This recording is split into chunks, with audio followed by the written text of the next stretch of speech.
Now, if you're just tuning in as we move towards 2023, I want to understand, if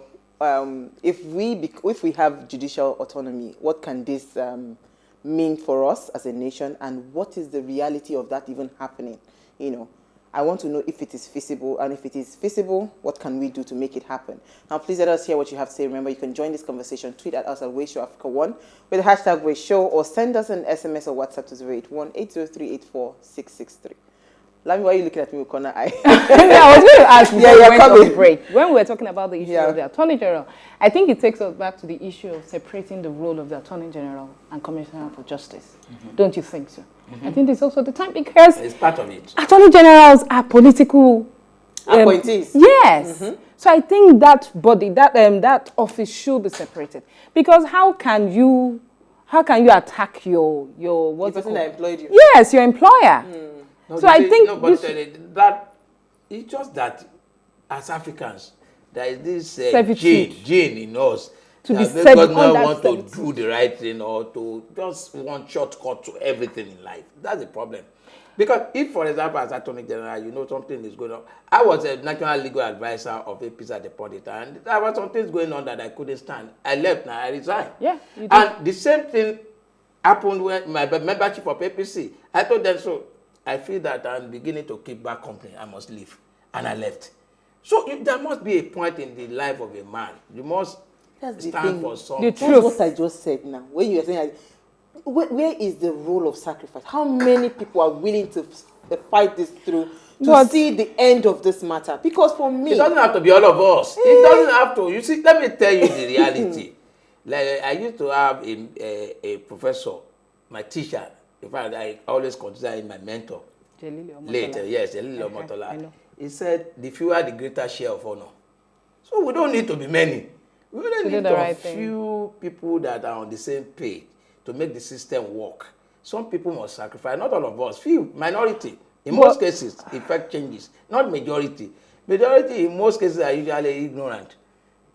Okay, so... But we have SANs that are governors. The likes of Akeredolu. Vice President is an SAN. Yes, and this is happening under their watch. Yeah. What do you think we should do to such governors? They are SANs. But I've told you what I believe should be done. And lawyers are beginning to think in that direction, which is good. That to say we should start holding our people accountable too.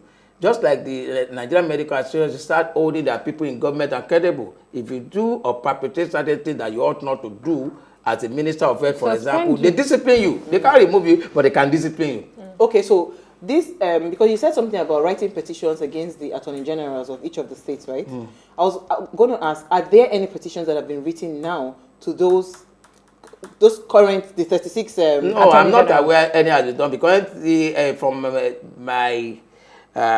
what I've seen so far, I think the NBA, Nigerian Bar Association, actually came into the matter 48 hours ago. Okay. So, and they said they should march to the respective offices of the governor and attorney general today. Okay. So I believe that I think it's a build-up to whatever that because eventually... the fight because how long can this go on? From within first, you understand? And say, come, you people are not doing your job. This is what you're supposed to be doing on the behalf of this entire system, right? So if you start the fight from within and it seems like it's not working, maybe we can now escalate it outside. What about the Senate? But we have some Senate, what can they do? What can they do? They've done their own bit. The law is there. Very, very explicit. So are you saying the Supreme Court, the Court of Appeal have their own autonomy as we speak? Well, to certain extent they do. I must confess to you, but not fully. Entirely, not fully too. So there is still some areas that they need to improve on. See why lawyers, people are always confusing somebody. Jennifer, take comment. That's the thing. I don't even know which one to. There are too many bodies here, so it gives us a lot of confusion. Me, I don't even know who to face, because if you can just point one person and say this is the person that we should all face. The governors. They are the governors. Face the governors. We should face the governors. Yes. Okay, they are the main culprits. Okay, so there's a comment from Ade. Hi, Ade. Good evening, ladies. I'm in support of this strike. 1, the cards these governors gives to judges from judiciary budget allocations, that silences the judges to act for judiciary rights. 2, governors are not meant to pocket the judiciary, and Presidential Order Act 10 must be obeyed. 3, the governors lost this case in court in the past, and going back to court will be embarrassing to the greedy governors. However, the presidential order Article 10 must come to play. The CJ of the Federation is of the same feathers with the governors. Ah, Jehovah. So why do we have cases pending for over 5 years? I was going to come to this. For over 5 years, especially. I mean, this is an injustice. This is an injustice to the citizens. So let's move even a bit away. Because you see, I like this fight of financial autonomy, right? But you see, even in Nigeria, I don't think the common man on the street would really, the first option would be to, abroad, if you just do anything, next thing they sue you. Because they know that once they sue you, you will get justice. But you see, I don't even know whether the judicial system is going to work for me as a citizen in this country. And this is me being just completely honest. Because it seems like, first of all, you need to have a lot of money. Because sometimes your cases can stay forever in courts, right? So what really is the use of the judicial system? Why would I, a citizen, fight, to say, okay, let this financial autonomy come for you? Because I do not feel the judicial system working for me, I share your sentiment on that. I share completely your sentiment on that. Truly, that's part of what we are fighting for. When the logistics are not there, there is great inefficiency in the system. Okay, for example, most judges still write in longhand.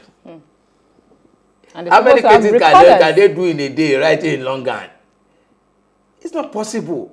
Unlike where, for example, you have recording devices there for them. The man sits down just listening and watching, and the devices are doing the job. And at the end of the day, it's this transcript that the man is dealing with. He's much more refreshed dealing with the cases. He's able to accommodate more cases a day. But by the time the man finishes with 2 witnesses at best, he's tired. That's the end of it for the day.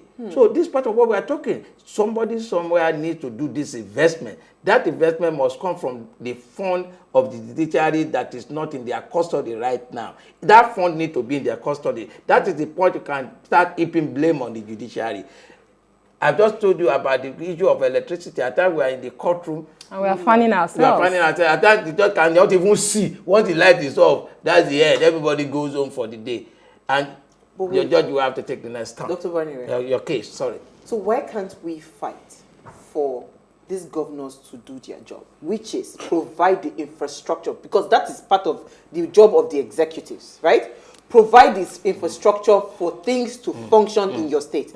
Why must we be fighting? Because you see, even if we get this financial autonomy, what gives that tomorrow the judicial system in itself will not embezzle? Because there was one, you remember the story, the Lamy, that we took, that they will not embezzle this money that is meant to provide all of these nice things that you have said. What gives? Why can't we fight for this? I think I have addressed that either too. That's why I said there must be transparency. Even with administrators. Yes, transparency. In Nigeria. I'm being real. Let me tell you, I'm being real. The reality is that you don't only need to divorce the administration of justice from provision of infrastructure within the judiciary. And that's why some of us are advocating that we must have a court administration. In other crimes, in other countries, they always have a court administration who is responsible for replacement of board, replacement of clock, servicing of vehicles. There's somebody completely different from the judges. The judges, his own is to walk into the court, everything is functioning. The staff are behaving to optimum. That's what he's doing. So there must be check and balance. You see, where they don't have check and balance, that's where you have the problem.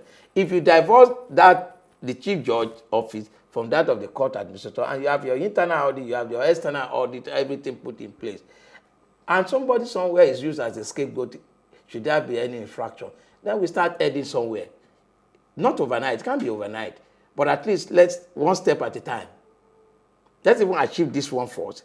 Then we now know who to hold responsible for the inefficiency. For now, to a large extent, you can't blame the judges. You know why I'm afraid? Yes. Because you are the owners of justice. So even if I catch the person, that who will sit on the matter? There are a lot of judges that have been convicted in the past. There are so many judges that have had cases in court that they have lost. I've seen it. I can cite that to you. Definitely. It's just a matter of doing the right thing, making these people independent and work with their conscience. But if they can't work with their conscience and they are not independent, forget it. We are all endangered, not even lawyers alone. So, Dr. Banire, which way forward? Jennifer is quiet. I'm sorry, I'm actually very quiet. With what he just said now, it's very appalling, because you're supposed to bring justice as the legal system. And then when something like this is going on, and the citizens don't already trust the justice system as it is, like something would happen now, and somewhere at the back of your mind, you just know that nothing will be done about it. And then we're saying, oh, this is happening because, there is no light, there is no this, there is no that. You sworn an oath. It's the same way doctors have sworn an oath. And it's like saying, oh, the hospital, something is not going on, and blah, blah, blah, blah, are you saying that working environment cannot have an impact on your efficiency? I'm not saying it cannot have an impact. I know that it can have an impact. But all I've been hearing tonight are, I won't call them excuses per se. It's just, I don't know. It sounds. No, we are speaking for layman. You know, I'm you're a speaking lawyer. for layman. I'm I'm not speaking for myself, because you hear people say these things. I'm sure there are so many people that are watching this show, and out of everything that you've explained, trust me, they've not heard anything. All they've heard is you say, oh, because there is no this, I choose incompetence. No. Well, it seems not to appreciate the point that we have been struggling to make. Let me just tell you what is happening. The reality of the matter is that you need some infrastructure to make things happen. She raised a very pertinent issue, delay in the administration of justice. These people are human beings like us. To what extent can you go writing in long gun? To what extent? That's the reality. Will he kill himself? Even if he wants to kill himself, he still will not be able to make a difference without the necessary technology that will aid him. That's number one, for example. If that is not done, you see, to resurrect the confidence you alluded to and justice, certainly there must be autonomy. And when we talk about this autonomy, like I said to you, the judges are there, the man presumably is an embodiment of knowledge in terms of the legal system, the laws and the other rules. But now, where are the things to work with? Just like now, you said something instructive the last time. You said, then why is the court not opening when the judges are not involved? Well, can the judge sit without the support workers, staff? the supporting staff? It's not possible. The same manner, okay, I tell you one interesting thing. If you file a case today, the money goes into the treasury of the state government, right? Now, at the end of the day, they are meant to provide the files for all the cases that you have filed, the processes, the papers, is what we call processes. Provide you the file for it. Now, you get to a point when the thing is getting voluminous, the registrar will call you as a lawyer or call your client. You have to go and buy file, bring money to us to buy file or to put your process. No, we pay for file, Dr. No, I'm just telling you. I go to another one. You pay for service of your process. Yes. Today, you are paid officially. You still have to go and pay almost 10, 20 times to go and get the bill. Please go and help me serve it on the other man. The money goes into the treasury. All this inefficiency will still continue to be there once we do not have a solid framework. And this framework certainly is a function of money. You have to develop it. It's not overnight. Why do people engage most consulting firms like KPMG, Akitola, Deloitte, and all those ANI, and all of them to come and study their processing for them and make it efficient for them? This thing costs money. They won't come and do it gratuitously. But you go to the state government and say, we want to engage KPMG to come and help us look at the process. There's no money for that. What are you talking about?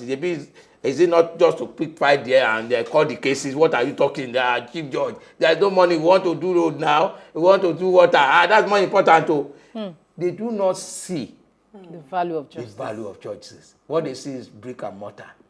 Unknown to them that those brick and mortar can never be enjoyed without justice. And that is where we are in the country as a whole today. Okay. Can I ask one more question? Sorry.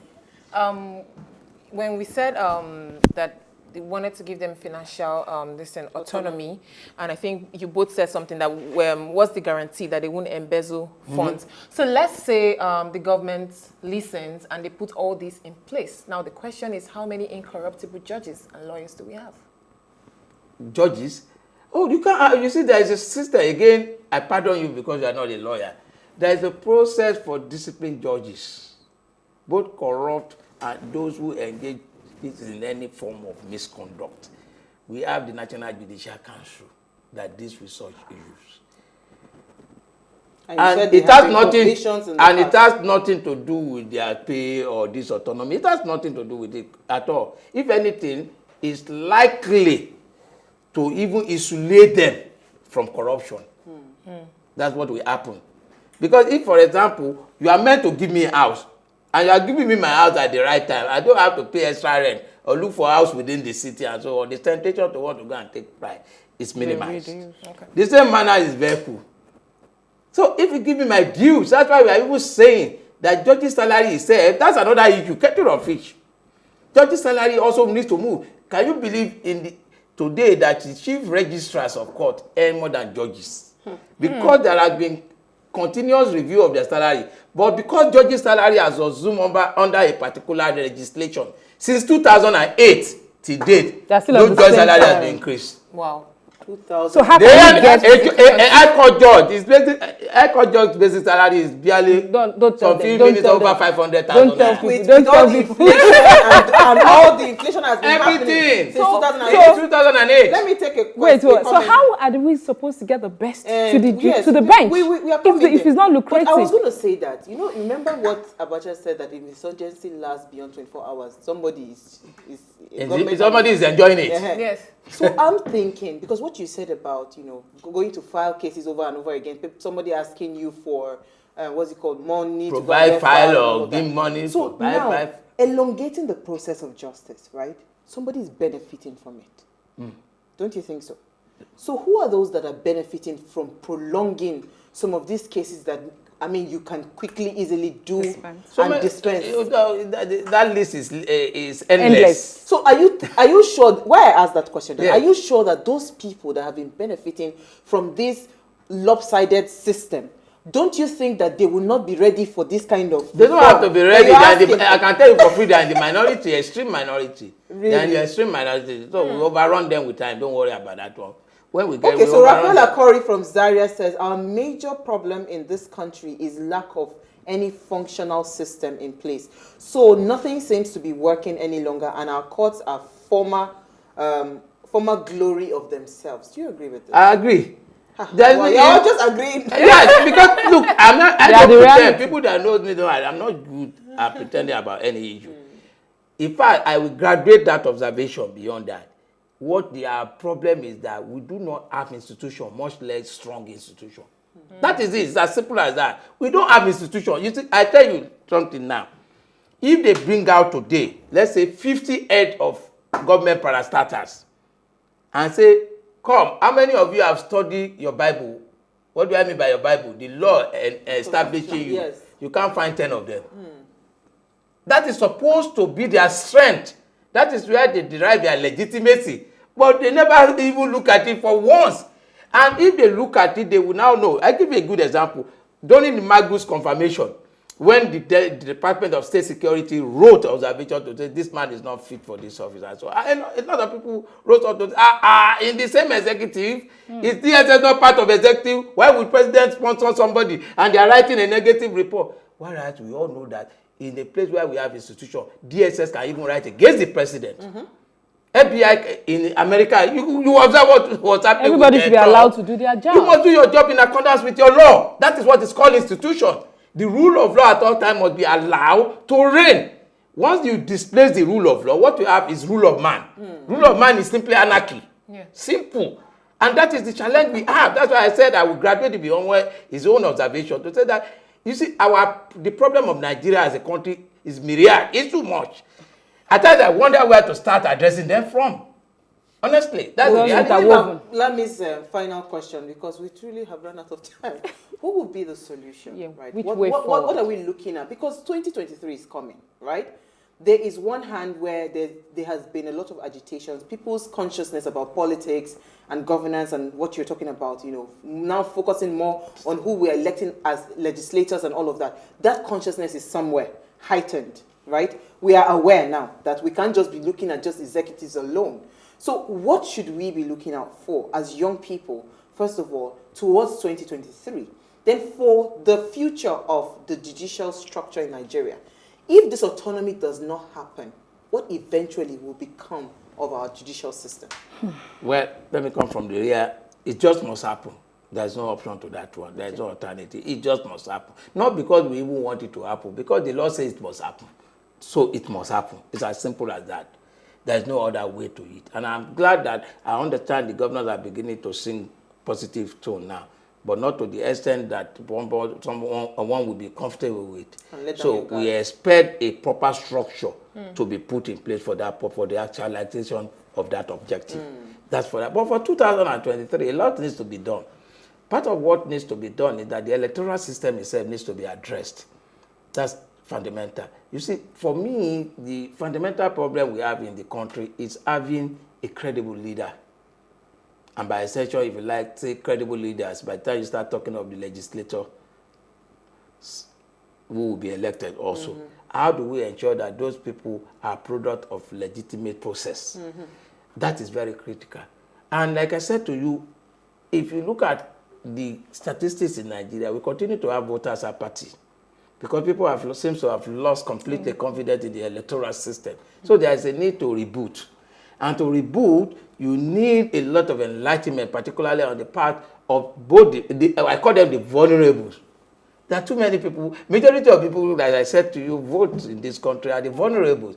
And nobody is protecting them. You are here now, the market women, when election comes now, they don't have free will to vote who they want, because somebody from the council will go there and tell you, if you don't vote our party tomorrow, we are shutting down your market. Nobody is going to fight for them. You must sleep in the market, they sleep there and die in the cold. Nobody comes there to rescue them. So we have a lot of work to do in our hand, a lot of enlightenment and education. Like I always say, we must be able to let an average Nigerian establish the nexus between his vote and his life. Let him know that that vote, that singular vote, is not a merchandise. That singular vote is what gives him the required infrastructure, what gives his children the best education, what will enable you to have the best health facility in the country. All these things we must be able to preach to an average Nigerian, an average voter, to be able to have a process. Then we must be able to guarantee fairness in the process. Because if at the end of the day, the process is still manipulated, then we are in a problem. But how do we ensure that? Well, if what INEC is saying is correct, and we are hopeful that if they are able to even graduate to electronic voting, we might be heading somewhere. We've done it in the Nigerian Bar Association with its own hiccups, undoubtedly. But with time, we are improving. We keep on improving it. But I used to fear before two issues: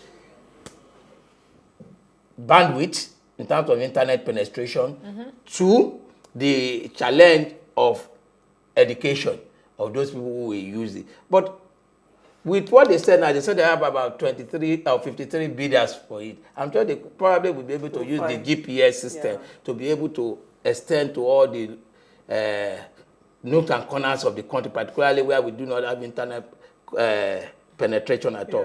If we are able to guarantee fairness in the process, we are able to reduce money politics substantially. We are probably able to see some credible people coming out, because no same person will come out in this electoral system and to say want to contest and use his head money to go and be pursuing what eventually might even be manipulated. So these are the challenges we have. So many issues to still be addressed if at the end of the day we are looking forward to a credible process that will give us a credible leader that will engender good governance. So people are still asking, because in my ear they're asking me that, how are they sure if they give you this financial autonomy, people will not change hands for us? Because even to do common affidavit, they will write it there 1,000. You say no, it's 2005. There's a lot of corruption. No, that has nothing to do with it's the support staff. I know, it's the support staff. I'm just saying, even the support staff itself. You see, this is what we're saying, that with financial autonomy now, we can put in the checks against that kind of thing.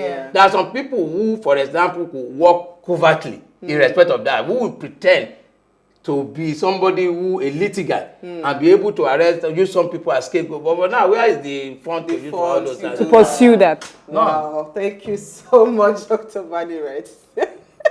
Yeah, I thought we had a lot of time, but no. Thank you so much for being here with us. Thank you, ladies.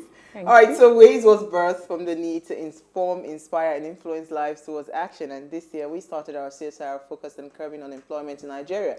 So if you're a company, please partner with us by allocating internship slots. And if you're a job seeker, keep watching Ways and follow us on all our social media handles, as this will be an all-year-round engagement. So tell your friends to keep all eyes on Ways. So in case you missed today's quote, a very short but very apt quote: the judiciary must be strengthened and released from political interference. I think all these things that has been happening is a lot of political interference in our judicial structure, and we must change that. Dr. Banire said it must happen. So we don't know when, but the financial autonomy must happen. All right, we'll see you live tomorrow at 8 p.m. as we bring another great conversation to your screen. Enjoy. Thank you.